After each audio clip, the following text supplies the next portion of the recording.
अब आंटी की तबीयत कैसी है? वैसे ही सख्त गिर। क्या कुछ हुआ है? जो कुछ हो रहा है क्या वो कम है?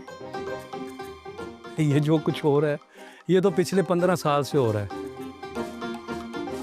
मैं ये पूछ रहा हूँ कि कोई नया कुकड़ू हुआ है कि नहीं?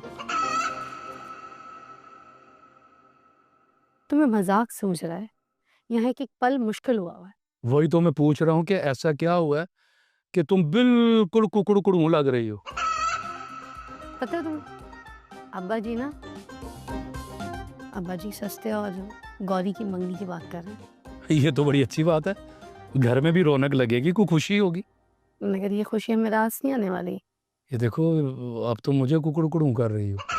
अब्बा जी ने कहा है कि सस्ते और गौरी की मंगनी हम उसी दिन करेंगे जिस दिन वशमा और उनके दोस्त के बेटे की मंगनी होगी। फिर तो ये उसी दिन होगी। तो क्या मतलब, तुम्हें कुछ समझ भी आ रहा है यार? मेरी बात सुनो, मुझे सिर्फ इतना बताओ, अब हम कर ही क्या सकते हैं?